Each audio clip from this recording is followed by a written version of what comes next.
Folks, September 27, 2018 edition of Roland Martin Unfiltered. As you can see, this is the hearing taking place of Brett Kavanaugh right now on Capitol Hill. It has been a contentious day. We'll break it down with our panel. Dr. Christine Blasey Ford against Judge Brett Kavanaugh. We'll break it all down with our panel. And also, if you watch cable news all day, you basically haven't seen any black people. We got 4 of them. Wasn't hard to find them. And so we'll have all of that, plus the latest development in the Laquan McDonald case, and Night School debuts this weekend. Kevin Hart, Tiffany Haddish. We'll hear from Will Packer and director Malcolm Lee. It's time to bring the funk on Roland Martin Unfiltered. Let's go. He's got it. Whatever the miss, he's on it. Whatever it is, he's got the scoop, the fact, the find. And when it breaks, he's right on time and it's rolling. Best believe he's knowing. Putting it down from sports to news to politics.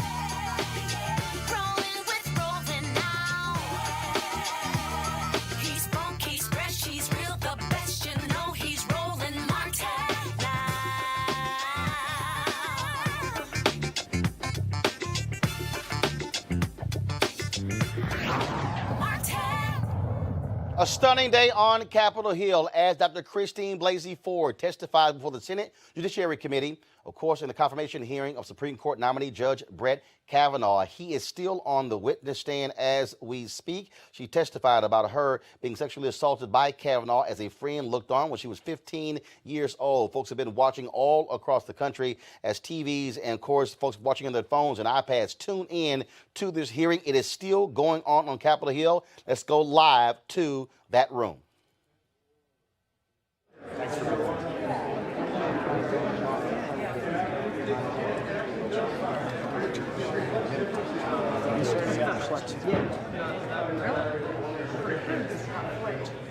So, folks, Ken, there's a break happening as we speak. Testimony is going to resume in just a moment. Dr. Ford, of course, she testified this morning and completed early in the afternoon. Then it was Judge Brett Kavanaugh who came to, who testified. And trust me, he was full of fire.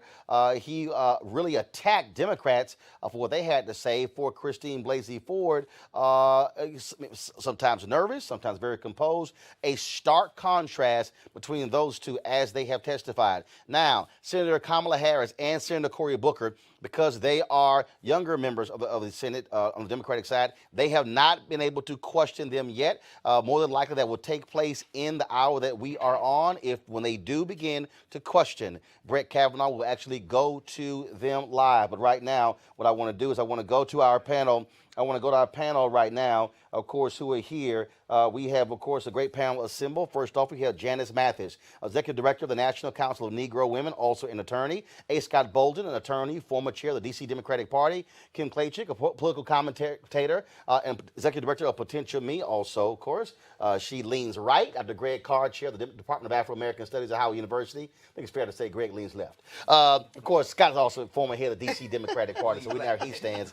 Now, let me just go right to y'all on this because again, when you look at all the things that actually happened today, a stark contrast between two folks. Janice, go first. I thought the witness, Dr. Ford, was extremely credible. When you're a lawyer, what you're looking for is a client who can put the jury at ease, seem believable, seem natural. The difference between her and Kavanaugh was he was obviously overcoached. And it backfired, I think, on his testimony. But when she said, "I'm terrified," you had to believe that. That was almost the first words out of her mouth. "I'm terrified, but I have a civic duty." It just sounded real. Of course, credibility is in the eye of the beholder, but I thought she did herself well today. Scott Bolden. I think Democrats and Republicans found Ford to be very credible. The dichotomy between the two of them, I think, was in tone, tenor, and approach. Kavanaugh was really hyped up. I would even say unhinged at times, despite the emotional highs and lows, but he really went after the Democrats in a very political speech. This was the Trump operative Kavanaugh, not the umpire who's calling balls and strikes. And it really brings a real issue to the forefront regarding his judicial temperament and whether he's fit even, that hasn't come up, but fit to serve on the Supreme Court, especially if Democrats come before him. That's going to be a real issue. It'll be interesting to see if we have the vote or not tomorrow. Kim? I think Dr. Ford had a compelling testimony today. I think, like you said, a lot of people on both sides of the aisle felt that she was credible. But I do think at the same time, she had a hard time recalling facts. And I know someone mentioned that victims of trauma, sometimes that does happen. Now, I will say, on the other hand, I felt that, I know, Janice, you were saying something about Kavanaugh being overcoached, but I think he was undercoached. I think what we saw was his actual personality. I think he felt attacked over the last couple of weeks, and I think he was trying to defend himself. Great. Yeah, I would agree with that. I think that what we saw today was the real Judge Kavanaugh. He's a nasty man. He is a product of elite white male circles. He feels like that appointment is his right. After all, this is the man who coached John Roberts to remain calm and cool. He is a political hack, and he's been one since Bush versus Gore. He was the one who wrote all the salacious sexual questions for Bill Clinton. And yet, when questioned by people who were ostensibly on his team, when they pulled this woman out of Arizona so that they could, as if they could hide all those old white men sitting up there with Ben Sass, he was in tears. He was in tears temperamentally in ways, as you say, Scott, that looked rather unhinged. And then, as soon as Dianne Feinstein started questioning him, he starts rocking back and combative. This is a man who shouldn't be on the Court of Appeals, much less the Supreme Court. Hold tight 1 second. I do want to play some of the testimony today. First, we'll hear from Dr. Ford. So here we go. But the details about that night that bring me here today are the ones I will never forget. They have been seared into my memory and have haunted me episodically as an adult. When I got to the small gathering, people were drinking beer in a small living room, family room type area on the first floor of the house. I drank one beer. Brett and Mark were visibly drunk. Early in the evening, I went up a very narrow set of stairs leading from the living room to a second floor to use the restroom. When I got to the top of the stairs, I was pushed from behind into a bedroom across from the bathroom. I couldn't see who pushed me.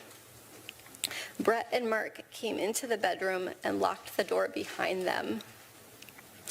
There was music playing in the bedroom. It was turned up louder by either Brett or Mark once we were in the room. I was pushed onto the bed, and Brett got on top of me.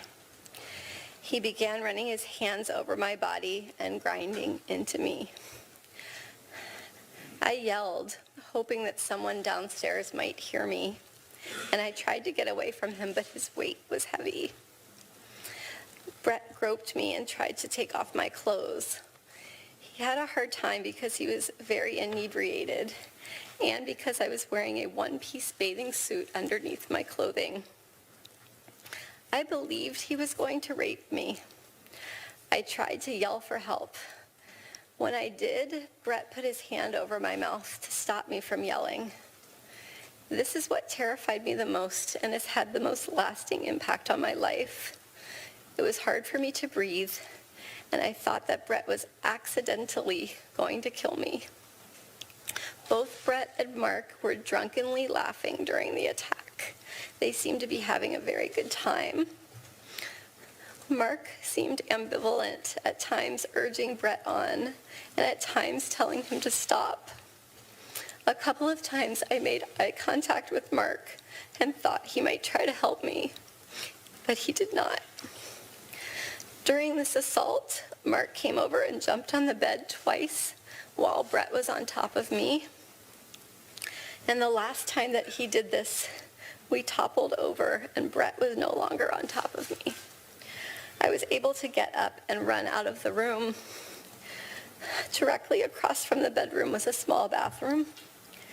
I ran inside the bathroom and locked the door. I waited until I heard Brett and Mark leave the bedroom, laughing, and loudly walk down the narrow stairway, pinballing off the walls on the way down. I waited, and when I did not hear them come back up the stairs, I left the bathroom, went down the same stairwell, through the living room, and left the house. I remember being on the street and feeling an enormous sense of relief that I had escaped that house and that Brett and Mark were not coming outside after me. Brett's assault on me drastically altered my life. For a very long time, I was too afraid and ashamed to tell anyone these details. I did not want to tell my parents that I, at age 15, was in a house without any parents present, drinking beer with boys. Sure. All right, folks. Again, testimony has resumed on Capitol Hill in the hearing for Judge Brett Kavanaugh. Let's go live to Capitol Hill. The federal public defender who testified to the committee talked about how I was always open-minded and how I'd ruled in favor of unpopular defendants, how I was fair-minded. I think universally, lawyers who've appeared before the D.C. So the answer is yes. I am running out of time. You know, we only have 5 minutes, so let me get to something else. In your Fox News interview, you said that you, quote, always treated women with dignity and respect, end quote, and that in high school you never, quote, drank so much that you couldn't remember what happened the night before. Would you say the same thing about your college life? Yes. So I'd like to read you statements from people who knew you in college. Sarah, And can I say Senator one thing? Coons noted that James Roche said, your roommate, although Brett was normally reserved, he was a notably heavy drinker, even by the standards of the time, and he became aggressive and belligerent when he was drunk. So is your former college roommate lying? I would refer you to what I said in the sealed or redacted portion about his relationship with the other two roommates, and I'm going to leave it at that. I will say, Senator, you're asking about college. I got into Yale Law School. That's the #1 law school in the country. I had no connections there. I got there by busting my tail in I feel college. insulted as a Georgetown graduate. Excuse me? Go on. I'm sorry. It's ranked #1. That doesn't mean it's #1. And, you know, in college, two things. A, I studied. I was in cross-campus library every night. And B, I played basketball for the junior varsity. I tried out for the varsity. With the first day I arrived on campus, we had captain's workouts. I played basketball every day, all through. And then as soon as the season was over in late February, captain's workouts started again. I was obsessed with So being the you best were not basketball player. I only have 23 seconds. So you were not as sloppy drunk, and so your roommate was lying. What about I will Liz refer Busher? you again to the redacted portion. I'll say, look at my academic record, and I don't usually like to talk about myself this way, but in response to you know, I worked very hard in college in my studies, and I also played basketball, I did sports, and I also Okay, did wait. socialize. Excuse me, I know that the chairman is going to stop me, but I do have some other references from people who knew you, who say that you were not the Your basic time choir is board. up. But, hold on, I'm sorry, Senator- Mr. Chairman. Senator, tell us. I would like to, Mr. Chairman, okay, I'll wait until we finish, because I just want to enter some Oh, you letters can- into the yes. record. Could I do that? It wasn't clear that's It's not what a you were question. doing. I could go on.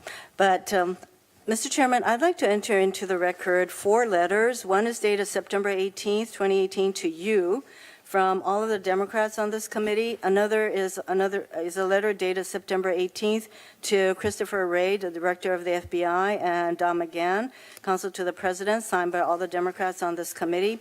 A September 21st letter signed by Chuck Schumer and Dianne Feinstein to the President, and a September 26th letter signed by all the Democrats on this committee, all requesting an FBI investigation, because you did say all we have to do is ask, and the implication being that if we ask, an investigation will happen, and it certainly has not happened. Thank you, Mr. Without Chairman. objection, that will be included. Senator, tell us.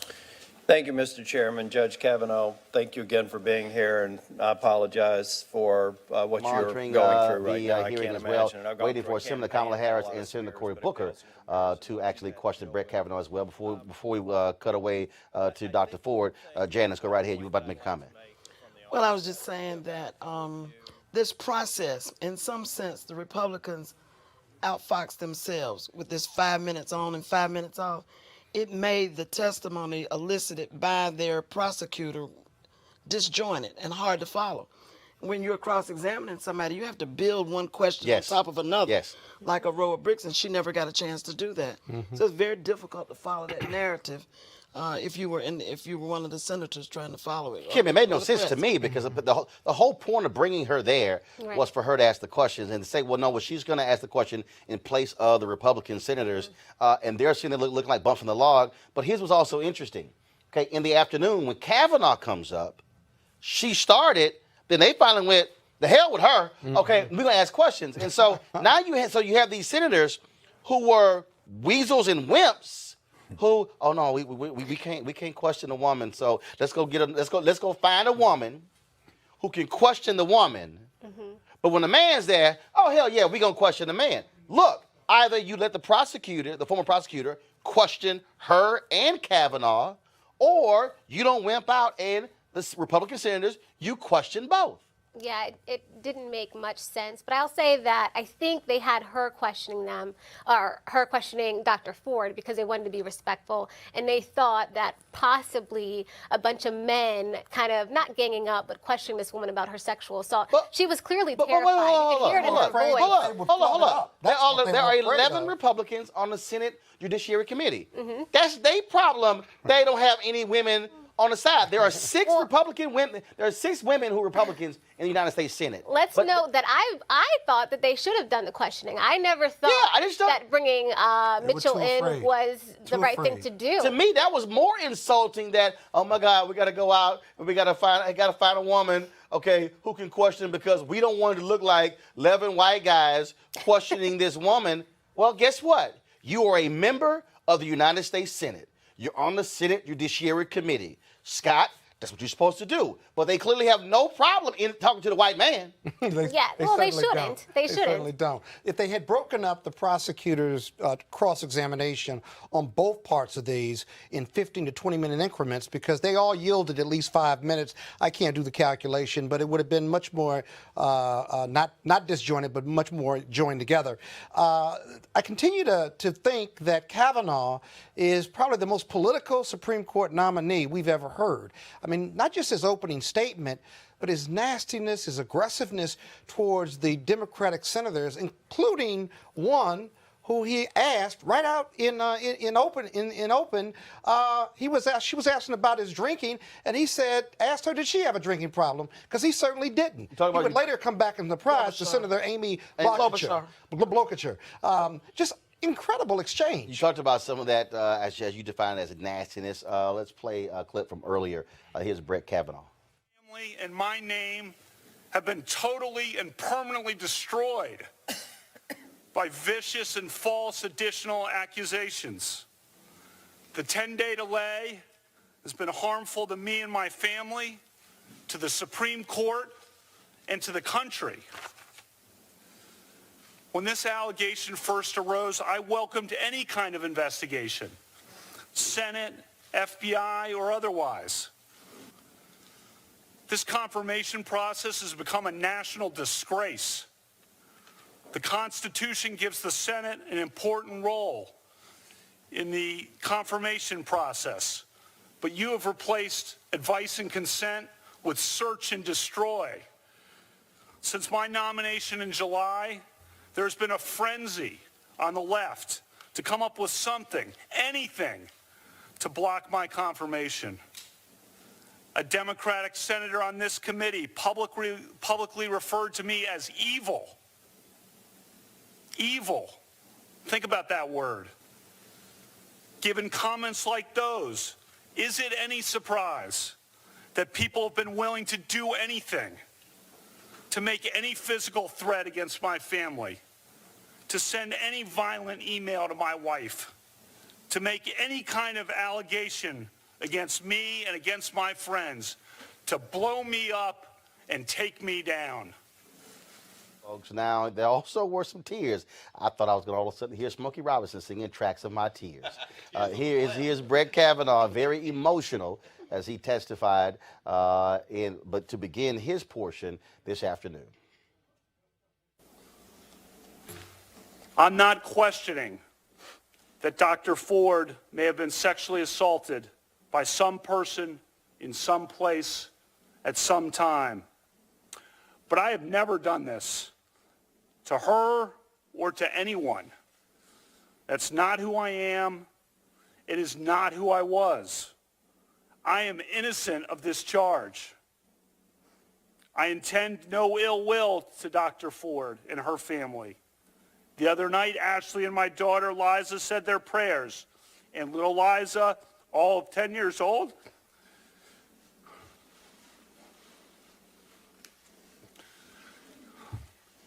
said to Ashley, we should pray for the woman.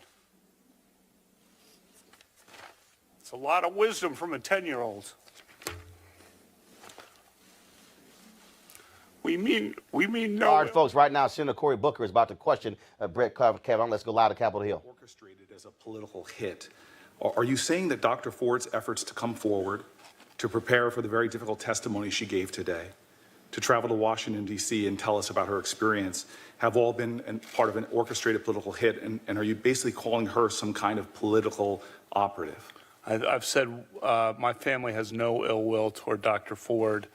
She wanted confidentiality. Her confidentiality was blown by the actions of this committee, and it's turned this into a circus. So, let's just be clear. In other words, you have problems with the senators that are up here and how we conducted it, but you're not saying in any way that she is a political pawn, political operative.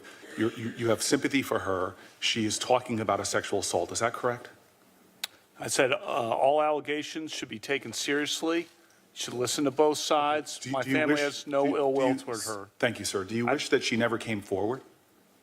Senator, I did not do this. The witness. That's not my question, sir. Could you try to answer my question, sir? Do you wish she never came forward? The witnesses who were there say it didn't happen. Okay, sir. Do you wish you just remained silent then? The witnesses who were there say it didn't happen. All allegations should be taken seriously. So even if it's in the final days before a vote, if someone has a credible allegation of experience that they held for a long time, that person should be allowed to come forward. And in fact, as she said, it was her civic duty. You're not questioning her sense of civic duty, are you? She did come forward, and then it was. I know you have a lot of political animus. You stated it very clearly towards my colleagues and I on this panel. What I'm trying to get to the bottom of is you do not see her specifically as part of an orchestrated event. She is not a political pawn. I don't know her, but I've also said that we bear no ill will toward her. She wanted confidentiality. This could have been handled. And I understand, but she came forward. She took a great extent. Yeah. Your family has gone through hell. Her family has gone through hell. She sat here. She told her truth. And you made the allegation that she was coordinating it. I do not think she was coordinating with the therapist. I did not say that. You said this, I'm sorry. So you said that others were making a coordinated attack. Coordinated by. Forgive me. You were talking about us, not her. So she was not doing this for political efforts in 2012 when she talked to her therapist about this attack. She was not coordinating about this painful experience when she made revelations to her husband. She did not coordinate in 2013, 16, 2017, before you even nominated, when she revealed that it was you with 3 different people that had sexually assaulted her. That wasn't coordination. And Lindsay, all the witnesses who were there say it didn't happen. Ms. Kaiser's her longtime friend, said she never saw me at a party with or without Dr. And Ms. Kaiser has said clearly, and I'll quote what she said. She said she does not remember that in question. That supports what you said. But she also says that she believes Dr. Ford. And so my colleague Lindsey Graham, who I respect and have admiration to and has been a partner of mine, he said voting no would be legitimizing the most despicable thing in American politics. Do you think that people who believe Dr. Ford are legitimizing despicable things? Those of us who think she's a credible witness, the allegations against her are credible, do you think that somehow we are engaging in something that's despicable? Senator, I say listen to both sides before you make a bottom line conclusion, and look at the. That is fair. And I have 10 seconds left, sir. calendars. You can answer after I finish. You have 10 seconds left. That is fair. Listen to both sides. This is not about one side being despicable, the other side not. Listen to both sides. She was a credible. I'm going to finish my question. You can answer. She gave credible, meaningful testimony. A woman who had the courage to come forward and tell her truth, sir. And that's what I'm just asking you to say. She is not a political pawn. She is not orchestrating. She is not part of the Clintons' efforts to get some kind of revenge. She is a woman who came here with corroborating evidence to tell her truth. Is that a question? No, sir. It was a final statement. Senator Cruz. Just on one thing, Mr. Chairman, yes. the evidence is not corroborated at the time. The witnesses who were there say it didn't happen. Okay. Senator Cruz. Thank you, Mr. Chairman. Judge Kavanaugh, you and your family have been treated incredibly poorly by Senate Democrats and by the media. And let me say also, I think Dr. Ford and her family have been treated incredibly poorly by Senate Democrats and the media. You have both seen your good names dragged through the mud. And this has been, sadly, one of the most shameful chapters in the history of the United States Senate. Let me say to you and your family, thank you for a lifetime of public service. I will say, watching your mother's pained face has been heart-wrenching. All right, folks, in a second, we're going to go back As to the she's hearing. But seen let me throw this out. So, Senator Lindsey Graham, you heard Senator Cory Booker reference Senator Lindsey Graham. I mean, he starts blasting them. He's talking about, you guys are trying, you're all about power. I do recall a Supreme Court seat being left vacant for 243 days. Was that not about power? Well, And wasn't Lindsey Graham one of the folks who was a part of that power grab? That's why Lindsey Graham has completely laid down to Donald Trump. Today, what we see with Brett Kavanaugh, he has an audience of one. That one is sitting at 1600 Pennsylvania Avenue. He is fighting for a seat that he thinks belongs to him.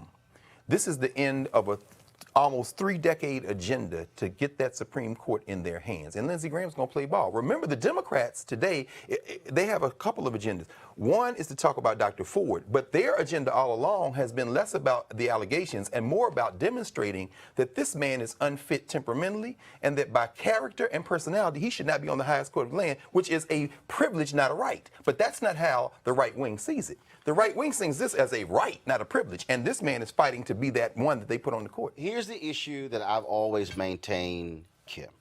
First of all, I've always believed that anybody who was nominated by the president should, between the point of being nominated, it should be no more than 6 months from nomination to a hearing to a vote. I don't care.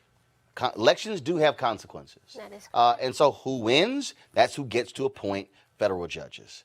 And if I'm a Democrat, I'm still pissed about Merrick Garland. And I'm not letting that go. And I'm sure as hell not going to listen to any Republican talk about power grab or talk about fairness when they then say elections matter when, yes, the people elected President Barack Obama twice.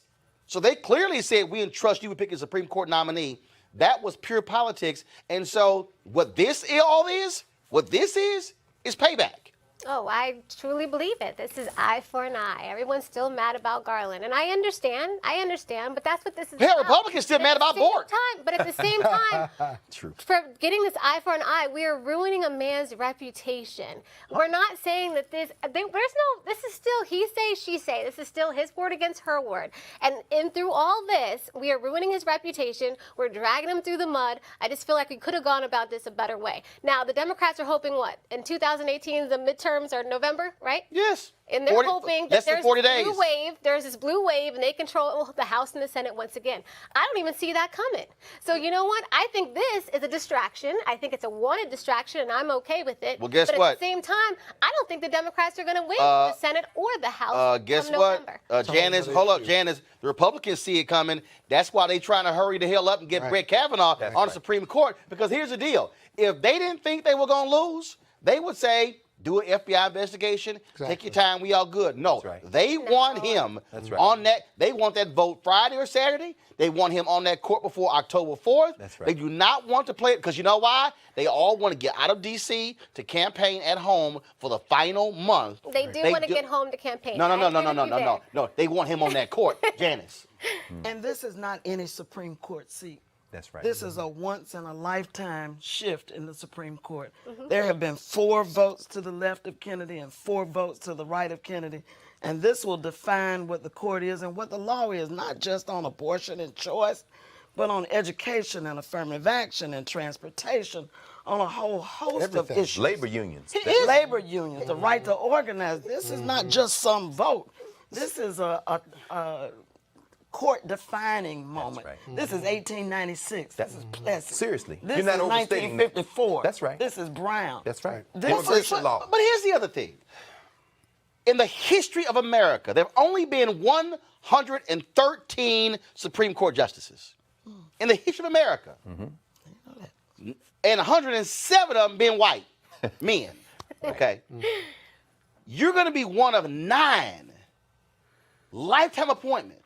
You're the highest court of the land. They should turn every rock, every story, every allegation, because I dare say to be a Supreme Court justice is more important to be the President of the United States. Of course. But remember, because the President is there max 8 years. A judge could be there 30, 40, 50, 60 years depending. And I say that's a level that when it comes to importance, Right. you must say we got to ensure we have the right person who's on the Supreme Court, question. whether appointed by Republican or Democrat. But if they, but you're absolutely right, and the hypocrisy of it all is what you laid out about Merrick Garland versus Kavanaugh. It is super important. That's why no one should be surprised at this big fight that's going on. Exactly. This whole issue of dragging his name through the mud. But he put himself in that but it's the position. wild- But here's the other In a piece, super Greg. important But position here's the in other Supreme Court. piece. This did not happen with Gorsuch. No. Well, Gorsuch was appointed by. This is very simple. come on, man. If you want to make the argument that Democrats will try anything, Neil Gorsuch was the nominee that they put on after they screwed Merrick Garland. That's right. Not one woman came forward about anything about Gorsuch. No, and they both went to Georgetown Day. Nobody sent a letter. That's right. And so to somehow suggest, well, that you're taking this and you're using it, if they want to make up something, they would have with Gorsuch. But see, but that's the wild card, Roland. Now remember, Greg and Scott. once you've been put on the Supreme Court, that means you can't be taken off. Remember Abe Fortas, who had to leave for financial reasons. They found some financial improprieties. But in this case, the wild card is this particular nominee. Now we know Mitch McConnell has no morals whatsoever. He's the one who held up Merrick Garland. And parenthetically, Roland, you the one said Obama should have nominated a black woman. Maybe wouldn't have been in this case. But he should have. That's right. But Trump wanted this person, and even gutless, guileless McConnell said, "Don't nominate him. We've got 24 others who are just like him. We have women who would overturn Roe." But this is the wild card. This particular man, Kavanaugh, he might get nominated. He might get confirmed. He might get on the bench and somebody bring something out, and he'll be off the bench. Scott and Janice. It's interesting because many of the Democratic senators said even if he gets confirmed, it's not over yet. That's right. And they continue to say that like it's a voice in the wilderness, but they still have that power if that Democratic wave comes through. This fight's not going to be over for quite some time. You watch. Janice. And not only that, this guy is a person who has apparently no compunction about the truth, no willingness to tell the truth. Not when it's He's for the willing to Supreme say, Court. willing That's to right. say whatever is by any means necessary. Yes. He will get that seat. Yes. The GOP on the city side says the same thing. Let me also say this here, again, to your point about Graham. This is what, again, after listening to all this nonsense from Senator Lindsey Graham, this is what Mitch McConnell said in August of 2016.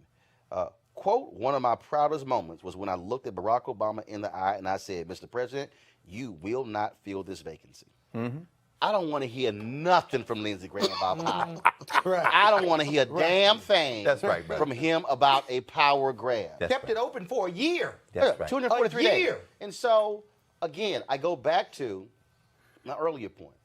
I believe that anybody who is nominated by a president deserves to get a vote up or down. But we know for a fact, just the other day, Donald Trump had his rally, and he was talking about, oh my God, I'm going to get 145 appointments. Then he lied.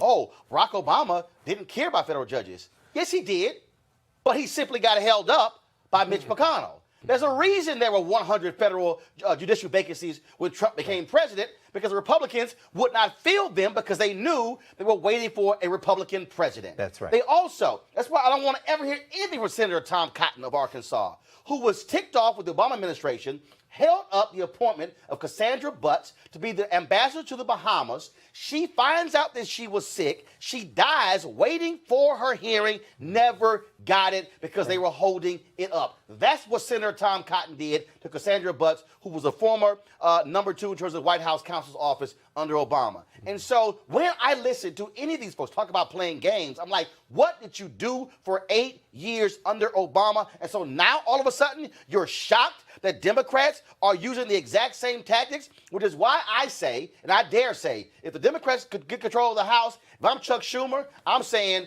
I ain't confirming nobody for 2 years. Well, and if y'all got a problem with it, that's right. Y'all can go kick rocks. That's right, because this is the end for them, Roland. They will not be able to maintain this in terms of demographics. So what they're playing for is the end game.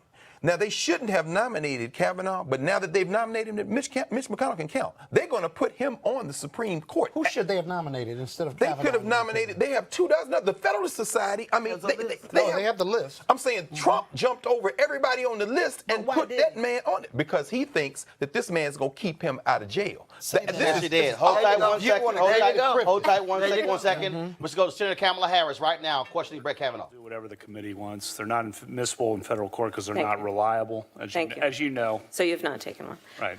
All 3 of the women who have made sworn allegations against you have called for an independent FBI investigation into the claims. You've been asked during the course of this hearing by 4 different members, by my count, at least 8 times today, and also earlier this week on national television, whether you would call for the White House to authorize an FBI investigation. Each time you have declined to do so.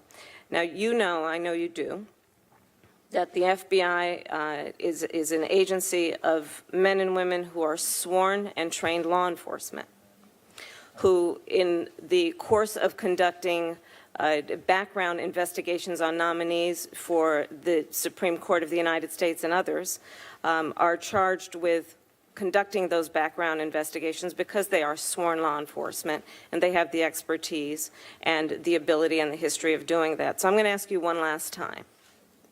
Are you willing to ask the White House to authorize the FBI to investigate the claims that have been made against you? Well, I'll do whatever the committee wants, of course. And I've heard you say that, but The witness I've not heard you answer a very specific question that's been asked, which is, are you willing to ask the White House to conduct an investigation by the FBI to get to whatever you believe is the bottom of the allegations that have been levied against you?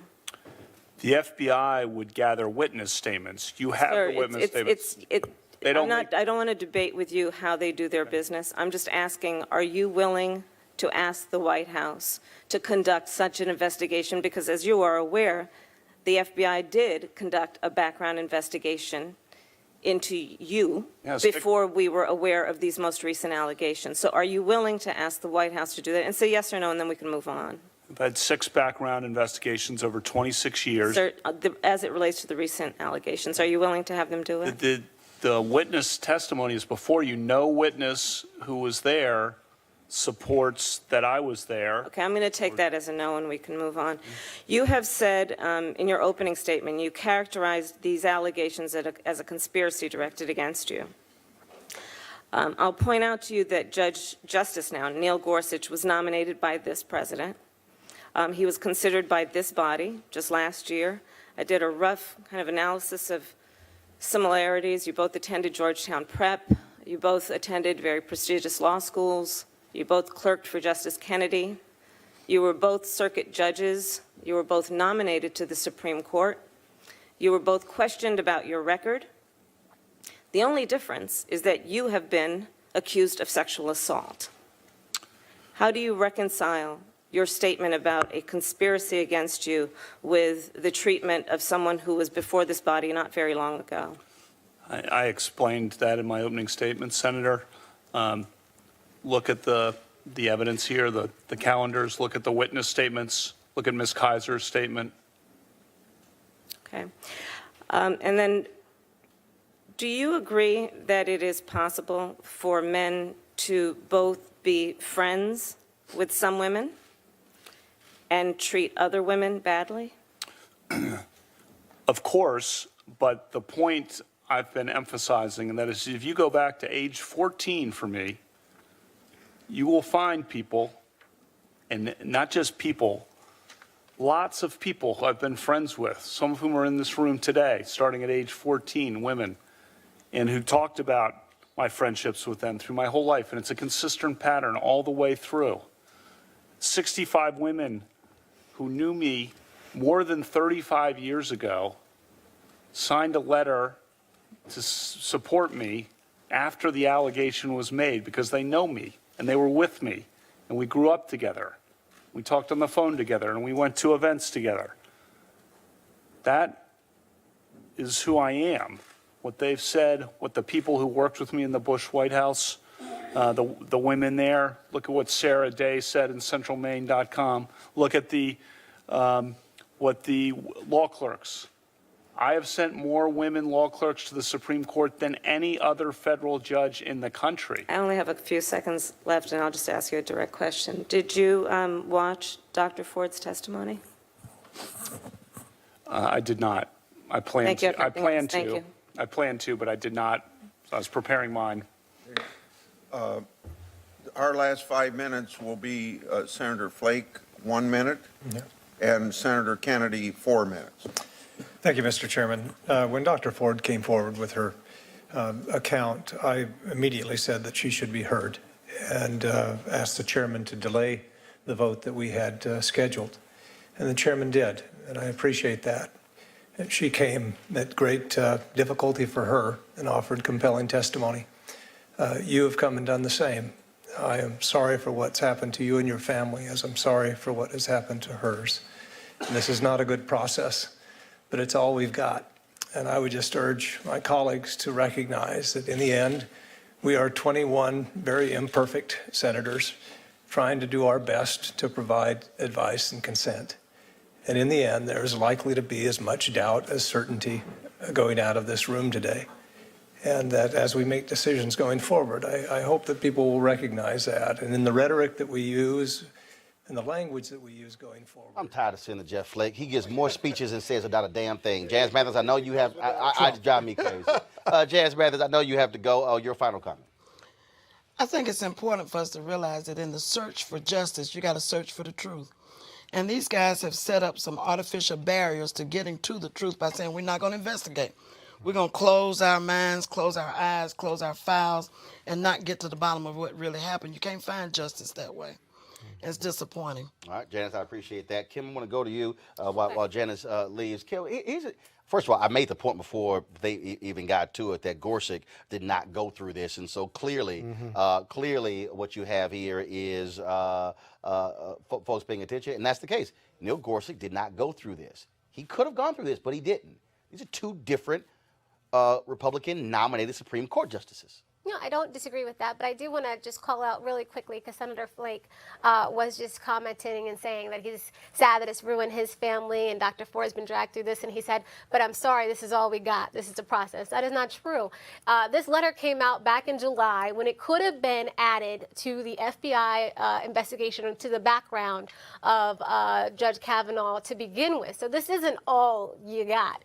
This is what happened because, in my opinion, Senator Feinstein decided to wait and pull this in the 11th hour and make this as political as possible. What about the fact that she wasn't allowed to share it because Dr. Ford wouldn't give her permission to share it? What is she supposed to do? Just violate that and do it anyway? Well, Dr. Ford also said today that she contacted the Washington Post numerous times to share her story. And so to me, and it was leaked, I don't know who leaked it out of Senator Feinstein's office. From the representative's office or from Feinstein's office would get back to her. And she wanted her story out, and she did call the Washington Post. She wanted it out because she knows that she knew that she had been traumatized by Kavanaugh. She was positive of that, and she wanted it to be considered in whether he would make it to the Supreme Court or not. What's wrong with that? I honestly don't believe that she even knows for a fact that it was Judge Kavanaugh. And that is just me looking into her testimony. I can tell you as a former sex crimes I do believe Dr. Ford was and something happened to her. I do believe something did happen to Dr. Ford, but I don't think why not have FBI? She knows exactly who it was. Well, you're saying you're not against an FBI investigation. None of us are. No, but there's what would that do? They can't decide. But the question becomes, you have an independent review. Right. You have independent review. This is the same FBI that's been going over the Russian investigation for how long? They are so independent. Peter Strzok came out with text messages. Hold on, 1 second. Everybody can't talk at the same time. Kim, finish. Scott, Greg. This is the same FBI that has the so independent review that we see Peter Strzok, Lisa Page, all this drama surrounding other investigations. Completely irrelevant. That's the FBI. They're gone from the FBI, and they don't do background checks. So we're just going to assume that everybody still, that still doesn't exist in the FBI. I'm sorry, hold up. One second, hold up. No, I do not. Hold up. 1 second. Hold up, 1 second. I know. Go get it. Is this not the same FBI? where if there was a terrorist out there, they don't take them down? Right. No, I No, do believe that, but Kim. Hold up, obviously, Kim. No, we Kim. learned that there's No, political Kim. bias within the This is FBI. what we will not do. What we will not do is say, oh, well, because of those two, there's no way two. the entire FBI what you can do an said. investigation. When in fact, the FBI right now continues to do investigations every single day, arresting white domestic terrorists, arresting folks for other crimes. yes. But now all of a sudden, we're saying the FBI can't investigate this? Or do a background check? When he said independent review, that Well, is let me- where let me I just- say let me I don't clarify. know Let me how clar- independent let me clarify it what I- is. Greg Carr, go There ahead. is Let me- it is a murky. Go ahead. But Greg, I no, won't do that. no, murky at all. It's very clear. I'll clarify very clearly. I have no faith in the FBI. I don't trust the FBI. I'm a black man in America. I know the history of the FBI. My question is simply this. What are they scared of? Why won't Kavanaugh say to Feinstein or Kamala Harris, I would ask the president for an FBI investigation? Why won't Chuck Grassley do it? In other words, forget the FBI. Right. Let's move to the Senate and the judge. Why won't you just do it? Hold on. So this is hold on. Why This not is move it even further to Montgomery County? There's no statute Oh, of no, 'cause limitations. Hogan has already Why decided to not play a press post-up. charges and have an No. investigation through The the police governor- department? the Okay, governor- okay. No. Impossible to prosecute at this point. First of all, here's why. In order for Montgomery County to investigate, someone would have to actually make the complaint to Montgomery County. That's I right. believe her name No, is Dr. no. Hold up, one second. The FBI has federal jurisdiction. That's right. And so, therefore, if the committee or if the White House says we would like to, first of all, the FBI has already done a background check. That's right. So all they have to say is we're going to reopen the investigation. That's right. Now, this is why the game Kavanaugh is playing won't fly. Come on. And this is why he won't answer the question. Okay, if you said, Roland, you sexually assaulted a woman in high school, oh hell no, I didn't. And this is what I would have said. Open the damn investigation. Exactly. I ain't afraid of y'all talking to nobody. Immediately. I ain't afraid of y'all talking to the folks who weren't there. That's right. And the folks who you think were there who weren't there. That's right. Y'all can knock yourselves No out. question. Please. But Yes. when you keep saying, my boy submitted a written statement. Yeah. Everybody knows. Everybody. A written statement ain't the same. Come on. It's when you have to talk. When you start getting questioned. When the FBI agents roll up at your house and begin to ask you questions, because if you do lie to them, Yes. see, I can do a sheet of paper. Yes, sir. And then, well, let me revise my statement. That's right. But if I lie to federal agents, I could then be charged with lying to federal agents. There it is. So if you ain't done nothing, There it is. so do what you do. See, here's the remember Gary Hart? Oh, exactly. What did Gary Hart say to the media? Oh, y'all can follow me. Follow me. Right. I ain't done nothing.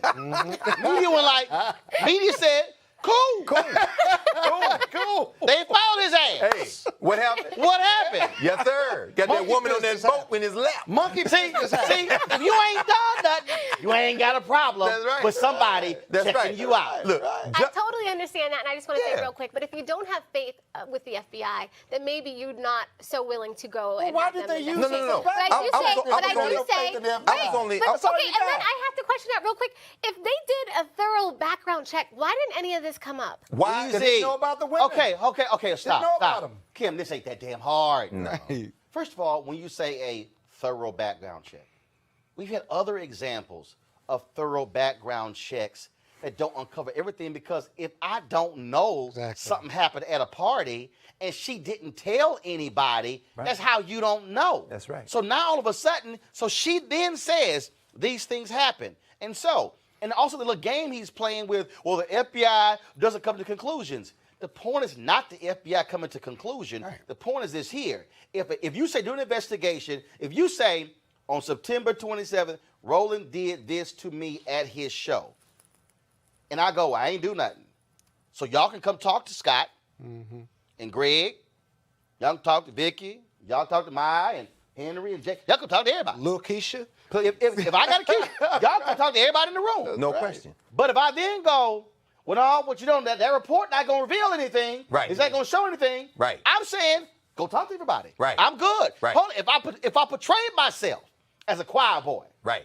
as somebody who went to a all-boys Catholic Jesuit school, you know, and I worked my tail off to get to Yale College and Yale Law. That's right. And I played basketball, and I would lift weights, you know, and I coached my daughters. Come on. And all this sort of stuff like that. In fact, I'm saying damn right to the investigation. So when you come back, you ain't got nothing. Then I can say, now what y'all got? That's right. In fact, Roland, you put your finger on it. That's what he don't want to happen. That's right, because what he's doing, and think about this, and let's go with your example a bit further.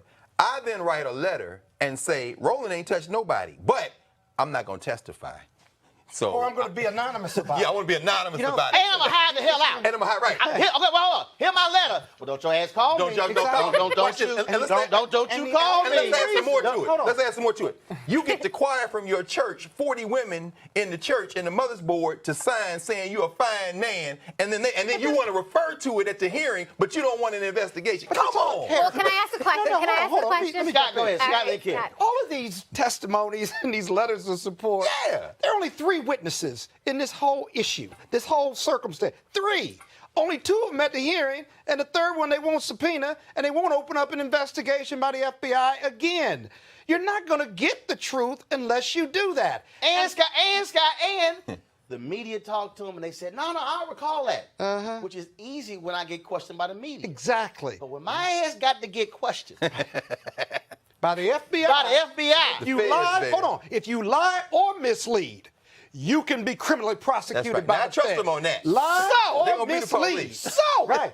something go down. That's when you like, Yeah. FBI agents. Yeah. You want to talk? I'm going to tell the truth. Yeah. Them badges real. You see that That's big right. badge? Okay, what had happened was, I know I previously, because he's remember, Right. a denial to the media can't get you charged. That's right. But watch this. Lying to the federal authorities can get you charged. As a former as a former state sex crimes prosecutor, one thing we know about bad actors is they're not one-off bad actors. They have a pattern and practice of it, right? And that's why you have 3 women who identify themselves, who observed the behavior or were alleged victims, and you have 2 anonymous. And the thread among all those statements, these eyewitnesses who either were witnesses or know of him, his drunken debauchery, his abuse of women, his heavy drinking, him being an angry drunk and a different person, that's the thread that runs through all of these allegations and stuff. That is part and parcel of why it needs to be investigated, but also why it's pretty clear he's got these tendencies. That's another reason he doesn't want the FBI to investigate him, because when they interview those people, it's going to come out as a pattern and practice, and he certainly can't have that. I thought the GOP would come out and say he had a drinking problem, he's worked on it, but look at the last 30 years of his life. Who is it at themselves 50 that they are at 17? Now, Kim, that'd be a better defense in my opinion. I'm a native Texan. I remember when there was a certain guy who was a senator, whose name is John Tower. Who was nominated to be the Secretary of Defense. That's right. And didn't get confirmed because of his drinking and womanizing. Exactly. So to sort of say, like, well, you know, the drinking really no big deal, the reality is there's history. Dude, you're going to be one of 9. Yes, we should know if a potential Supreme Court justice got a drinking problem. That's right. That's real. And see, I just don't understand why folks are acting as if, oh, well, then he goes, well, you know, I have a few beers. No, dude, you got people who said, nah, man, you was sloppy drunk. Sloppy. And again, if you say that was in my past, that's one thing. But to present yourself as a choir boy as if it never happened. That's the issue. But then, and here's the other piece. If you tell me, no, I ain't never got drunk. I got folks who said, no, dude, you were drunk. Come on. A lot of If you going to lie about that, Right. it's some other stuff you're going to lie about. Kim, go ahead. Well, I don't think he should have lied about getting drunk, because I don't think you can equate a drunk person with a rapist. Just because you get drunk and have a little fun at parties does not mean that you're a sexual assault kind But the of witnesses say it was both. No, it doesn't. It doesn't mean that. What we're not going to do, as Roland says, What is we ain't gonna do. is take away from Kim's time, because you're Take your talking a time. lot. Okay? You're right, Kim. All right. You picked up on that. Go. So I do agree Mark Judge should have been there today. He was the other person in the room. He should have been there. I know they said he had leukemia. He's got addiction problems, and maybe that's why he wasn't there. But I wish he was, because he could probably shed a little bit more light on the situation. Grassley would not call him. It's called a subpoena. Right. Just subpoena. Grassley and wouldn't call him for a They reason. should have. Greg, you're They final should have. comment. I wasn't done. Sorry, Kim. They should have called. feisty They today. should have called him. But, you know, to me, now I'm forgetting what I was going to say. I had a great, That means it really wasn't that important. fair, though. okay? God. I'll remember. Greg, go ahead. I'll make Interrupt mine Greg. very short. They're driving this car to the Supreme Court, and there's not a tire on it with any air in it. They're riding the rims to the step of the Supreme Court, and they're trying to get this man in that seat before the midterm elections. I got it. Everybody- I remembered. I Okay, remembered. remember. I Okay, go remembered. ahead. I remembered. All righty. Could he be against an FBI investigation because it would take time and that he would not be confirmed? No. Before maybe the November. latter. No. In fact. No, that was my In question. fact, an FBI investigation, again, if he didn't do it, actually will get him more votes. No question about it. Because here's the deal. If you do the investigation and they come back and they said, we talked to 20 people, and we talked to those 4, and we talked to these people, and these people, and these people, we could not corroborate anything. That's right. That actually helps him. No question. So when you don't want something, so that's the real deal. And remember, you ain't got a problem with a week. The FBI, President George H.W. Bush, asked the FBI to reopen the investigation on Clarence Thomas. That's right. It took the FBI 3 days. 3 days. Okay? They came back. Here's our report. They continued with the hearings. He was approved in committee. 5248 in the United States Senate. He's been on Supreme Court since 1991. That's it. Scott, final comment. Here, let's talk about the red herring for your listening audience, right? You know, the character assassinations, what his family's been through, what both sides been through. But with Kavanaugh, let's be real clear, right? There are lots of buckets to our lives. The fact that he's a Supreme Court nominee, he coaches girls basketball, he does all these things, does not mean he can't be a mean drunk or have sexually assaulted or exposed himself to certain people. He can be all of those things. When I was a prosecutor, we prosecuted men who exposed themselves, who were CEOs, who were leading political figures in New York, who had incredible backgrounds and perceived great character, and yet they were pedophiles, or they exposed themselves, or they attempted to rape women. So it is a collage of things in life that make the total person. So the whole idea that somehow because he's a Supreme Court nominee doesn't mean he could have raped somebody or attempted to is just nonsense. I actually agree with that because look at the priest. Well, here we go. Bob Bonds is here. You got to do a show on that. The question now is, will we see the committee take a vote tomorrow or Saturday? Will we see the full Senate vote? And the question is, will Senator Susan Collins, Senator Lisa Murkowski, Senator Jeff Flake, will Senator Caputo out of West Virginia, will they be also Senator Bob Corker? Will they stick with this Supreme Court nominee? Remember, it's 51-49. That's what you have there. If 2 members on the Republican side, if they say no, it's now 49-49. The only way Vice President Mike Pence votes is if there is a tie. They cannot afford to lose 2 United States senators. We'll see. So we want to thank our panel, Janice, Scott, Kim, and Greg. Going to a break right now. We come back. We're going to hear from Tiffany Haddish. Excuse me, Will Packer and director Malcolm Lee about the movie Night School, starring Tiffany Haddish and Kevin Hart. Back on Roland Martin Unfiltered in a moment.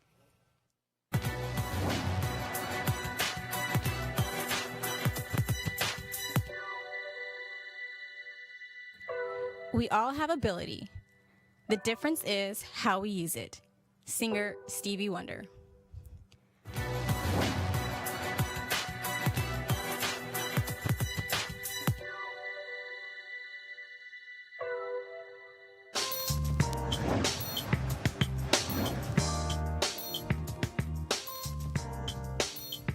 All right, folks, HBCU Giving Day, our school today, Howard University. Of course, you can go to www.howard.edu. I don't know what the www2 is, but it's www.howard.edu. Of course, founded in 1867, known as the Mecca. Heck, University would disagree. Of course, recently, HU climbed 21 spots to number 89 on the U.S. News and World Report, latest 2019 rankings of the nation's best universities. And so, please be sure to support Howard University by giving back. And also, all you graduates, all y'all running around with y'all Howard University shirts and your sweaters, and all y'all talking about y'all coming back for homecoming. Let me remind you that the president of the university told me that when he got there, only 3% of Howard University undergrads were giving. Is now up to 10.7. That's still abysmal. That means that about 90% of all Howard University graduates are not giving a dime back to the university. That's right. Yeah, that's why we have HBCU Giving Day. And so if you want to see how it's still there 100 years from now because it was there for you, I suggest you write a check, you go to PayPal, you go to the website, and I don't care what you give back. You can give back $100, you can give back 50, 25, 10, 5, hell, you can give $1. That's fine. But for 90% of Howard undergraduate graduates not to give a dime or a nickel back to the university, that's a shame. That's right. Because guess what? The damn shirt you wearing, Yes, the sir. hat you wearing, Yes, sir. costs more than that. I'm sure you appreciate that, Greg Carr. Absolutely. You know, Folks, Night School starring Tiffany Haddish and Kevin Hart opens this weekend. It's estimated it's going to take in some $30 million, be #1 at the box office. Wow. Last week, I sat down with Will Packer, the producer, and Malcolm Lee, the director, to chat about this movie. So, Teach, what are the test results? Teddy, you, my friend, are dyslexic. You also have dyscalculia. That's what I got. We're not done. You also have a processing disorder. I got a touch of prostate cancer. She didn't touch my ass one time. Boy. Dance with my dogs in the nighttime. Welcome to night school. We need to cram 4 years of high school into a semester. Study group, study group, study group. Yes. I think his mama breastfed him beer. Teaching the conventional way just isn't gonna get it done. Why we in the ring? What's the square root of 81? What?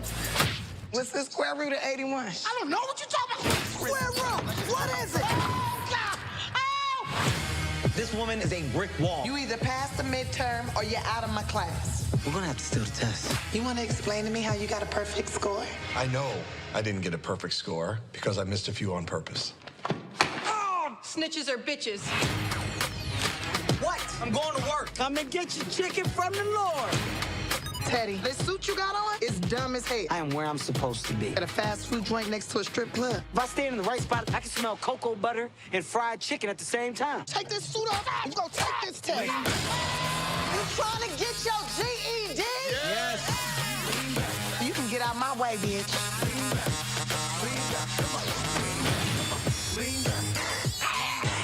Baba.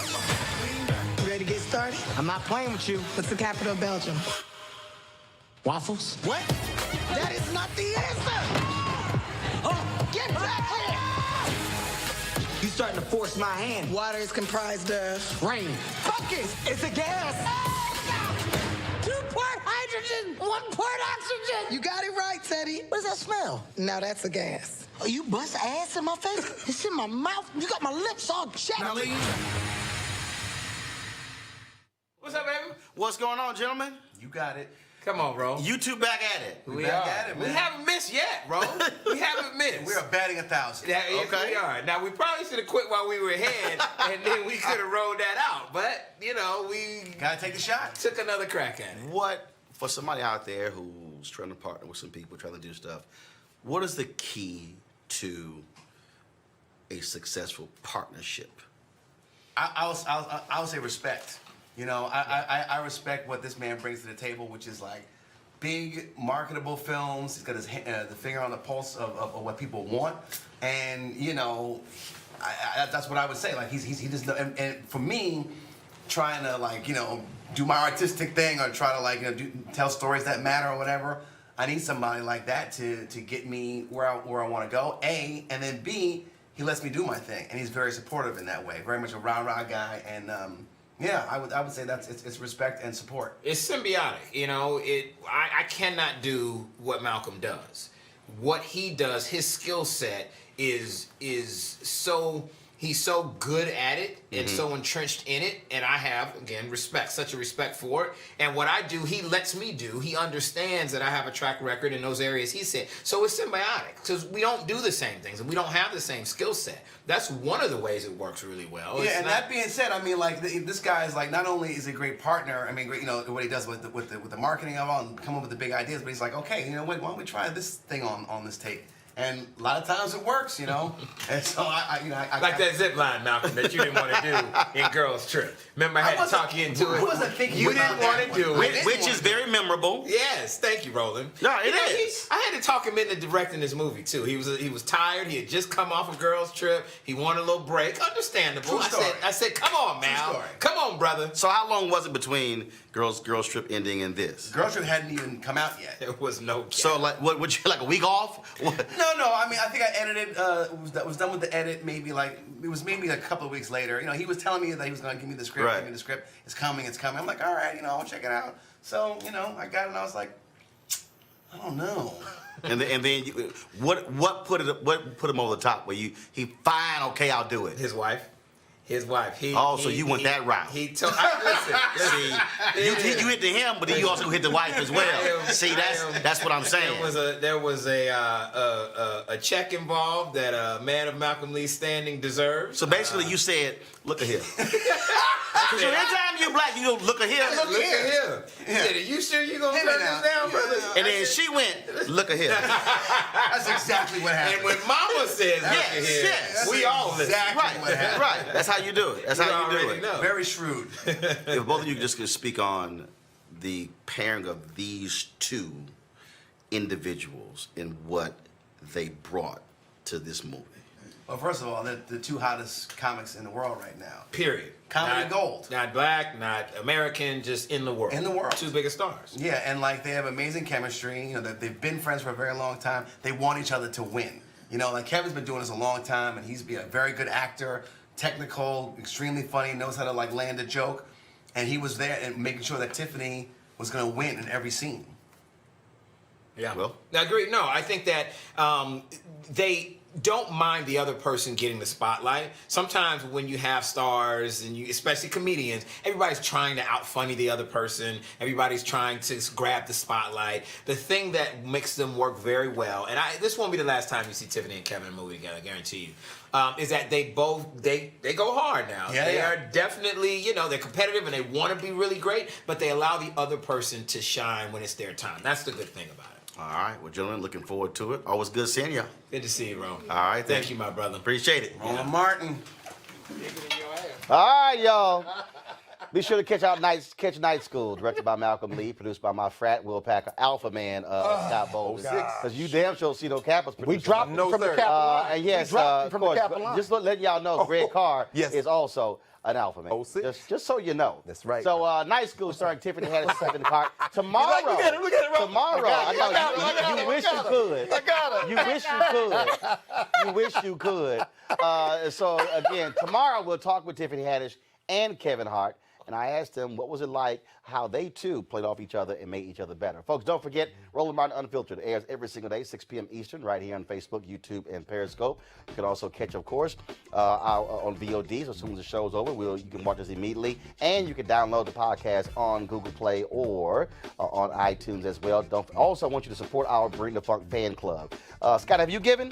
Not yet. Damn, broke-ass Kappas. Broke Kappas. I know Greg is giving. Brother. See, I know what Alpha is. Let's do that. But, Scott somehow I'll give you Scott think we can deposit prayers. I'll give you $1,000 tonight. No. You guarantee me a shout-out. What shout-out? A shout-out at the end of the reads everybody who's donating while I'm on the show. Yeah, Scott. Scott, if you can, hold on. First he wanted a shout-out. $1,000. Now he wants 2 minute commentary. First of all, you talked that long interrupting Kim. I'm just trying to anyway, y'all, if y'all want to support Roland Martin Unfiltered, which Scott Bolden has not done yet, Erica, his wife, I know you watching. I know you control the money. Erica, do me a favor. Tell him he ain't going to get none until he gives. He going to cut a check right now. All right, go to RolandMartinUnfiltered.com to support us and what we do. Of course, we try to bring you something no one else is doing 5 days a week. That is unapologetically black news every single day. And I told y'all can watch TV the rest of the night. All these other little networks, y'all are going to see 4 black people combined talking about Brett Kavanaugh. And so y'all can add them all up on the rest of them networks. That's why we do what we do the way we do it, because it ain't hard finding black people. They got a problem somehow finding 4 at one time, but it ain't hard for us. I'll see you guys tomorrow from Dallas. I got to go. Holla!